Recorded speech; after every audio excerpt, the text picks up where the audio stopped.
बात कर रहे थे कि कौन से 3 खिलाड़ी हैं जो कि अगली चैंपियंस ट्रॉफी में नहीं होंगे। यूसुफ साहब से जान लेते हैं। यूसुफ साहब कहिएगा, वो कौन से 3 खिलाड़ी हैं? हिफ्जा 3 पाकिस्तानी खिलाड़ी हैं जो 2029 में होने वाली चैंपियन ट्रॉफी में नहीं होंगे और उनमें हैं मोहम्मद रिजवान, हारिस रऊफ और फ़खर जमान। मोहम्मद रिजवान की उम्र इस वक्त 32 साल है, क्योंकि वो विकेट कीपिंग भी करते हैं, बैटिंग भी करते हैं, तो उनके लिए 2029 की चैंपियन ट्रॉफी तक मुकम्मल फिट रहना मेरे ख्याल में मुमकिन नहीं होगा। इसके साथ साथ फ़खर जमान अब 34 साल के हो गए हैं और 5 साल बाद वो मेरे ख्याल में इस काबिल नहीं होंगे कि कौमी स्क्वाड का हिस्सा बन सके। जबकि हारिस रऊफ की उम्र 32 साल हो चुकी है, वो चूँकि फास्ट बॉलर है और 30 साल के बाद अक्सर जो फास्ट बॉलर है उनका जो करियर होता है उस पर सवालिया निशान लग जाता है। तो मेरे ख्याल में 2029 को जो चैंपियन ट्रॉफी होगी उसमें ये तीनों खिलाड़ी पाकिस्तान की नुमाइंदगी नहीं करेंगे। दूसरी आपको थोड़ी सी अपडेट देता जाऊँ कि ICC चैंपियन ट्रॉफी की जो ओपनिंग सेरेमनी होगी उसके हवाले से अभी तक जो ICC की जानिब से बाकायदा कोई किसी भी तारीख और वेन्यू का ऐलान नहीं किया गया।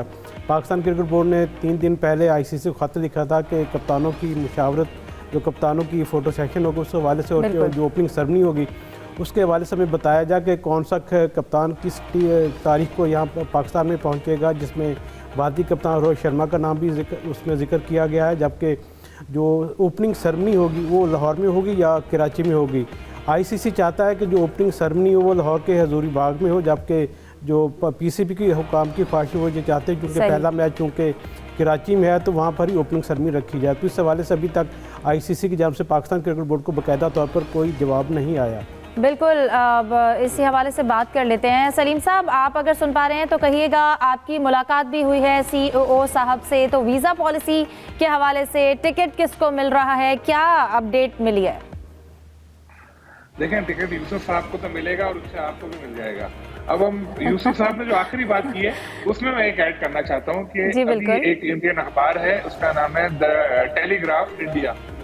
टेलीग्राफ इंडिया में एक स्टोरी आई है आज जिसमें लिखा है इंडियन क्रिकेट बोर्ड के सेक्रेटरी जो साइकिया है, आधा नाम का याद रहता है मुझे क्योंकि शायद साइकिया है वो है, उनकी जो बात है उसमें उन्होंने ये बोला कि हमें तो पता ही नहीं है ऐसी कौन सी तकरीब हो रही है और रोहित के जाने की तो दूर की बात है, हमें तो ये पता ही नहीं है। इट्स मीन कि हम लोग जो बड़े बड़े ख्याल करके बैठेंगे रोहित शर्मा को हार पहनाएंगे, लाहौर में उसको नली निहारी खिलाएंगे, कराची में आए तो बिरयानी खिलाएंगे, ऐसा कुछ भी नहीं है। वो तो बिल्कुल भी इरादा ही नहीं उनका भेजने का।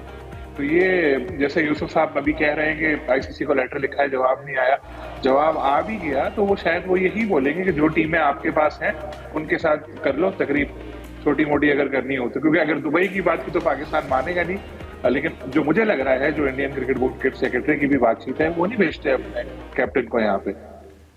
और दूसरी बात, आपने जो UAE वाली वीजे वाली बात की थी, जी सुभान अहमद जो CEO है एमिरेट्स क्रिकेट बोर्ड, उन्होंने कहा था कि PCB ने कहा है कि वीज़ों के हवाले से बात की जाए एमिरेट्स जो गवर्नमेंट है UAE की, तो उन्होंने बातचीत एमिरेट्स क्रिकेट बोर्ड कर रहा है ऑफिशियली। तो शायद कुछ ऐसा अच्छा हो जाए कि शायद जो टिकट होल्डर्स हैं उनके लिए कुछ के उनको वीज़ा मिल जाए। लेकिन वर्ल्ड कप या ICC का कोई भी इवेंट हो उसका टिकट हासिल करना ना एक लॉटरी की तरह होता है। जैसे अमेरिका में वर्ल्ड कप हुआ था, किसी को मिल ही नहीं रहा था टिकट, बाद में वही टिकट हमारे 20-20 लाख रुपए में फरोख्त हुए। तो वो बेचारे जिनको टिकट मिलेंगे बहुत मुख्तसर महदूद तादाद में होंगे, लेकिन वो ही प्रिविलेज लोग होंगे जो फिर कॉन्सर्ट देखने के लिए भी चले जाते हैं, उनके लिए तो कोई मसला ही नहीं है वीजे का भी। बिल्कुल। अच्छा जाहिद साहब, मैं आपकी जानिब आऊँगी। एक ट्रेंड वैसे बनना तो नहीं चाहिए लेकिन ये एक ट्रेंड बनता जा रहा है, आजकल इशू है खिलाड़ी जो हैं वो पहले एक बयान दे देते हैं, तनकीद करते हैं, उसके बाद गलती हो गई बयान वापस ले लेना। आप जानते हैं एहसानुल्लाह की अगर बात की जाए तो आप इस पर क्या कहेंगे, जिस तरह से उन्होंने ये ट्रेंड सेट करने की कोशिश कर रहे हैं? देखें हिफ्जा, पहले तो ये कहना चाहूँगा कि एहसानुल्लाह जो है उन्होंने बड़ी स्पीड से गेंदें की थी, आपको याद होगा 145 प्लस के हिसाब से की उन्होंने मुल्तान सुल्तान की तरफ से खेलते हुए। फिर वो न्यूजीलैंड के ख़िलाफ़ टीम में भी शामिल हो गए, वहाँ भी वो खेले। उनके केस को सही ट्रीट किया नहीं गया और शायद ये इल्ज़ाम बाद में डॉक्टर सुहेल सलीम पे भी लगा था कि उनकी जो इंजरी थी बाजू की, उनका ऑपरेशन हुआ यहाँ पे लाहौर के एक हॉस्पिटल में, तो उसको सही ट्रीट नहीं किया गया। जब मोहसिन नकवी साहब आए तो उन्होंने बयान दिया कि एहसानुल्लाह के साथ इंसाफ नहीं हुआ, हम इसकी केयर करेंगे।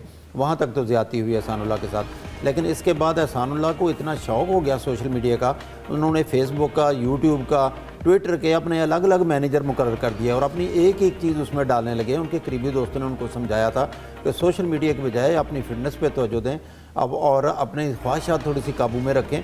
जब न्यूजीलैंड का कैंप लगा था जनवरी में मुक्तसर यहाँ पे, और उसके दौरान भी कैंप कमांडेंट को बार बार जाकर वो कहते थे मैं 150 प्लस की गेंद करूँगा, शुएब अख्तर का रिकॉर्ड तोड़ूंगा। वो भी उन्हें समझाते थे कि आप फिटनेस पे तवज्जो दें, फिर ऐसा ऐसा रिकॉर्ड भी टूट जाएंगे। तो वो नाराज़ भी हो जाते थे, बहुत जज्बाती हैं। PSL में शायद उनको तवक्को थी कि कोई ना कोई टीम उनको ले लेगी। मेरी ज़ाती राय में किसी ना किसी टीम को उनकी इज़्ज़त अफजाई के लिए या फ्यूचर बचाने के लिए उनको सप्लीमेंट्री में कहीं ले लेना चाहिए था, लेकिन नहीं लिया गया। जब सोशल मीडिया पर हद से ज़्यादा अब बयानबाजी हुई है तो अली तरीन ने उनको फ़ोन किया, जो मुल्तान सुल्तान्स के मालिक हैं। उन्होंने कायद-ए-आज़म ट्रॉफी ग्रेड 2 में डिपार्टमेंट की तरफ से खेलने की ऑफ़र भी किया, उनकी देखभाल की भी ऑफ़र की है। लेकिन सोशल मीडिया में चंद प्लेयरों को या बहुत से प्लेयर्स को बिगाड़ भी पैदा हुआ है। जैसे उस्मान कादिर की वाइफ भी आप वीलॉग कर रही हैं, अहमद शहजाद भी ज़ाहिर है चूरन बेचने के लिए बहुत से इल्ज़ाम लगा रहे हैं। तो सोशल मीडिया का जहाँ फ़ायदा है, इन्फॉर्मेशन भी मिलती है, वहाँ पे नुकसान भी प्लेयर्स को पहुँच रहा है। सलीम साहब, आप क्या कहेंगे इस ट्रेंड को फॉलो करना है कि अगर जगह नहीं मिली है तो यूट्यूब पे या इस तरह सोशल प्लेटफॉर्म पे जाकर रोने से बेहतर है कि अपनी क्रिकेट पर काम किया जाए? देखिए, जिसने उरूज देखा होता है ना, उसके ऊपर जब जवाल आता है तो बेचारा बहुत ज्यादा दबाव में आता है और उसको वो कोशिश ये कर रहा होता है कि किसी तरह वही फेम, वही चीजें वापस मिल जाए। एहसानुल्लाह को मैं जाती तौर पर नहीं जानता, लेकिन जो चीजें मैंने ऑब्जर्व की वो यही है कि वो बेचारा जो खोया हुआ मकाम था वही हासिल करने के लिए उसने सोशल मीडिया का सहारा लिया होगा। कुछ लोग गलत तरफ निकल जाते हैं, कुछ लोग सही तरफ आते हैं। अहमद शहजाद ने भी जब उन्होंने सारी कश्तियां जल गई तो उन्होंने फिर सोशल मीडिया पे बहुत ज्यादा आए और अपना और कैरियर खराब किया। लेकिन एहसानुल्लाह के साथ गलत हुआ, जैसे साहिद भाई ने बताया कि उनकी इंजरी के बाद उनका इलाज गलत हुआ। उसके बाद देखें, हॉर्स रेस में ऐसा होता है कि घोड़ा बुढ़ा हो जाए या घोड़ा जख्मी हो जाए तो उसको साइड में कर दो। ये क्रिकेट है, यहाँ पर आपको प्लेयर्स का ख्याल रखना पड़ता है। मुल्तान सुल्तान के लिए उन्होंने बहुत अच्छा परफॉर्म किया, बड़ा नाम कमा के दिया मुल्तान सुल्तान को, लेकिन जब उनके ऊपर बुरा वक्त आया मुल्तान सुल्तान ने उनको तन्हा छोड़ दिया। मुल्तान सुल्तान के ओनर के बारे में जो अब अली तरीन एक बयान दे रहे हैं कि आ जाओ मैं तुम्हें अपनी टीम में ले लेता हूँ, वो इस वजह से कि एहसानुल्लाह ने एक स्टेटमेंट में ये बोला कि मुझसे कोई राब्ता नहीं किया मेरे बुरे वक्त में मुल्तान सुल्तान ने, तो इस वजह से उसके बाद वो उधर आए। देखिए, मैं आपको मिसाल दूं, इस्लामाबाद यूनाइटेड में रोमान रईस होते थे, इंजर्ड थे, उनको कभी बॉलिंग कोच बना दिया, कभी साथ रखा। सरफराज अभी नहीं है तो सरफराज को कोच की ऑफर उन्होंने कर दी। तो बिल्कुल इस तरह हेल्प करनी चाहिए। सलीम साहब, वक्त की कमी का सामना है, मैं जाते जाते यूसुफ साहब आपसे बस कमेंट लेना चाहूंगी। मुझे लगता है मोहसिन नकवी के बाद जो आजकल ज्यादा दौरे हो रहे हैं ना, वो यूसुफ साहब कजाफी स्टेडियम के कर रहे हैं। आज भी सुना पूरा चक्कर लगा कर आए हैं, तो क्या देखा आपने? देखिए हिफ्जा, 25 तारीख है, डेल्डा ने यकीनी तौर पर एक रिपोर्टर के तौर पर हमें रोज़ वहाँ पे जाना होता है, देख लो कितना काम हुआ कितना नहीं। इस वक्त जो अपडेट है वो ये कि जो इसकी अतराफ में सड़कें हैं वो कंप्लीट होना शुरू हो गई हैं, जो मेरे ख्याल में एक अच्छी बात है कि इस तरह जो चीज़ नज़र आएगी, काम मुकम्मल होने जा रहा है। जो उसका PCB के हेडक्वार्टर्स हैं जहाँ पे दफातर होंगे PCB के, वो ब्लॉक काफ़ी हद तक कंप्लीट हो चुका है, और जो प्लेयर्स ब्लॉक होगा वो उस पर भी काम जारी है। तो अभी चंद दिन बाकी हैं, इसमें तेज़ी लाई गई है काम में, और यकीन किया जा सकता है कि 25 जनवरी तक कामों पे बड़ी गहरी नज़र रखेंगे और इसके साथ साथ आपके वेट की भी अपडेट लेंगे। रोज़ चक्कर लगाए जा रहे हैं।